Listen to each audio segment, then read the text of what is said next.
Trump खत्म करना चाहते हैं जंग। ईरान ने ललकारा, फाइटर जेट गिरवाने को तैयार रहो। नमस्कार, मैं हूं आपके साथ आयुषी गुप्ता। ईरान के विदेश मंत्री सैयद अब्बास अरागची ने कहा है, ईरान ने पिछले संघर्षों से काफी सैन्य अनुभव हासिल किया है।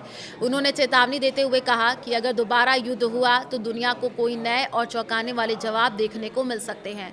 उनका ये बयान ऐसे समय में आया है जब अमेरिका के राष्ट्रपति डोनाल्ड ट्रंप ने ईरान को समझौते के लिए 2 से 3 दिन का समय दिया है। वहीं अमेरिकी राष्ट्रपति जेडी वेंस ने कहा कि बातचीत में काफी प्रगति हुई है, लेकिन ईरान की अंतिम स्थिति अभी साफ नहीं है।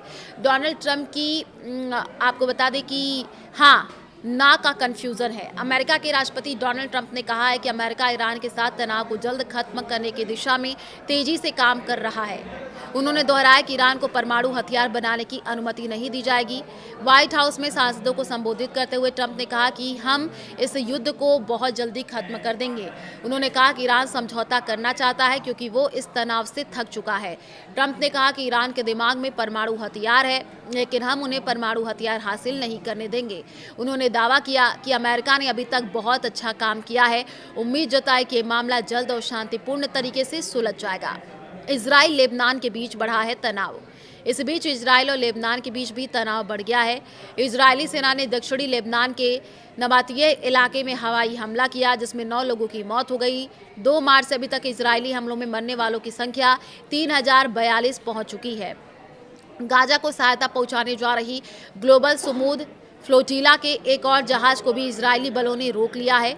ये अब तक रोका गया 61वां जहाज है। इस घटना के बाद दुनिया भर में इसराइल की आलोचना बढ़ रही है। सैकड़ों कार्यकर्ताओं को हिरासत में लेने पर सवाल उठ रहे हैं। दूसरी ओर ट्रंप ने कहा कि वो ईरान पर नए हमले का फैसला लेने से सिर्फ 1 घंटे दूर थे, लेकिन खाड़ी के 3 अरब देशों के अनुरोध पर उन्होंने हमला टाल दिया। तो अमेरिका के उपराष्ट्रपति जेडी वेंस ने मंगलवार को कहा कि ईरान के साथ बातचीत में अच्छी प्रगति हो रही है, लेकिन अगर समझौता नहीं हुआ तो अमेरिका फिर से युद्ध शुरू करने के लिए पूरी तरीके से तैयार है। व्हाइट हाउस में पत्रकारों से बातचीत करते हुए वेंस ने कहा कि बातचीत आगे बढ़ रही है, या तो समझौता होगा या फिर नहीं होगा, लेकिन हम कोशिश जारी रखेंगे। उनका ये बयान ऐसे समय में आया है जब राष्ट्रपति ट्रंप ने कहा कि वो ईरान पर नए हमलों की मंजूरी देने से सिर्फ 1 घंटे दूर थे। ट्रंप ने ईरान को समझौते के लिए 2 या 3 दिन का समय भी दिया है। वेंस ने साफ कहा कि ईरान को ये मानना होगा कि उसे परमाणु हथियार रखने की अनुमति नहीं दी जाएगी। डोनाल्ड ट्रंप के ईरान प्रोजेक्ट को झटका खिलाफ हुए 3 सांसद, इसके बारे में भी आपको बताएंगे। अमेरिका के सीनेट में मंगलवार को राष्ट्रपति डोनाल्ड ट्रंप को बड़ा झटका लगा। ईरान युद्ध के सीमित करने वाले प्रस्ताव पर वोटिंग के दौरान उनके ही 4 सांसदों ने अपनी पार्टी के खिलाफ जाकर के डेमोक्रेट्स का साथ दे दिया। ये प्रस्ताव वॉर पावर्स एक्ट के तहत राष्ट्रपति की सैन्य कार्रवाई की शक्तियों को सीमित करने से जुड़ा है। सीनेट में ये प्रस्ताव 50 से 47 वोटों से पास हुआ, जिसमें 3 रिपब्लिकन सांसद वोटिंग में शामिल नहीं हुए। Republican senator Rand Paul, Susan Collins, Lisa Murkowski और बिल कैसिडी ने ट्रंप के खिलाफ वोट किया। वहीं डेमोक्रेट सांसद जॉन फिटरमैन ने इस प्रस्ताव का विरोध किया है। ईरान के विदेश मंत्री अब्बास अरागची ने अमेरिका को चेतावनी देते हुए कहा है कि अगर फिर से युद्ध शुरू हुआ तो ईरान और ज़्यादा अमेरिकी विमानों को मार गिराने के लिए तैयार है। उन्होंने कहा कि किसी नए संघर्ष में दुनिया को कई और बड़े सरप्राइज जो है वो भी देखने को मिल सकते हैं।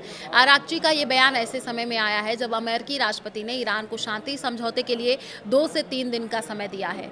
अरागची ने अमेरिकी कांग्रेस की एक रिपोर्ट का जिक्र करते हुए दावा किया, ईरान की सेना ने पहली बार F-35 लड़ाकू विमान को मार गिराया था।